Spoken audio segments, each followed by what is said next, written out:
नमस्कार मंडळी, तुमचं पुन्हा एकदा एका नव्या व्हिडिओमध्ये सहर्ष स्वागत आहे. मंडळी, सध्या आपण सर्वजण बघत आहोत की राज्यामध्ये फोडाफाडीचं राजकारण हे चांगलंच दिसत आहे. त्यावरती अनेक नेते हे टीका देखील करत आहेत. आता खुद्द महाराष्ट्र नवनिर्माण सेनेचे अध्यक्ष राज ठाकरे यांनी देखील यावरती चांगलीच टीका केलेली आहे. ही टीका करत असताना त्यांनी भारताचे पंतप्रधान नरेंद्र मोदी यांच्यावर देखील निशाणा साधला आहे व भारतीय जनता पक्षावरती देखील निशाणा साधलेला आहे. ठाण्यातील सीकेपी हॉलमध्ये मनसेच्या पदाधिकाऱ्यांनी एक मार्गदर्शन सोहळ्याचं आयोजन केलं होतं आणि या सोहळ्याला मनसे अध्यक्ष राज ठाकरे हे देखील उपस्थित होते. हा कार्यक्रम पार पाडल्यानंतर माध्यमांशी त्यांनी संवाद साधला व माध्यमांशी संवाद साधत असताना राज ठाकरे यांनी सरकारवरती चांगलीच टीका केली. तर राज ठाकरे नेमके काय म्हणाले? तर राज ठाकरे असं म्हणाले की देशामध्ये राज्यामध्ये जे काही फोडाफाडीचं राजकारण सुरू आहे त्यावर त्यांनी टीकास्त्र केलं. ते असे म्हणाले की फोडाफाडीचं जे काही राजकारण आहे ते एकदम गलिच्छ राजकारण आहेत, ते उमद राजकारण नाहीत.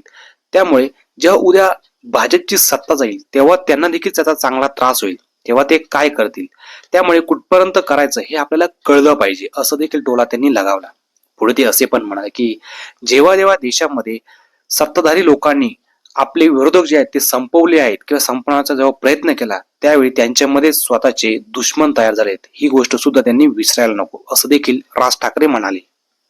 पुढे बोलताना त्यांनी अमित शहा यांच्यावर देखील टीका केली व नरेंद्र मोदी यांच्यावर देखील टीका केली. ते असे म्हणाले की पत्त्यांचा बंगला आपण जो करायचो ना तसंच हे आहेत.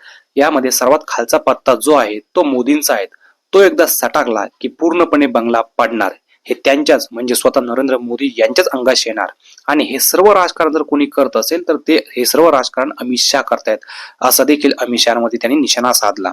ते असे म्हणाले की मी मागेच माझ्या भाषणामध्ये म्हटलं होतं की शिवसेनेचे 6 खासदार जे फुटले त्यानंतर 22 खासदार टीएमसीचे फुटले, मग ते भाजपमध्ये का गेले नाहीत, त्यांनी वेगळा गट का स्थापन केला, या सर्व प्रश्नांची उत्तरे फक्त अमित शहानाच माहीत असतील. त्यामुळे हे राजकारण करता करता स्वतः ते कधी संपतील हे त्यांना देखील कळणार नाहीत. अशा पद्धतीने राज ठाकरे यांनी त्यांना चांगलंच सुनावलं.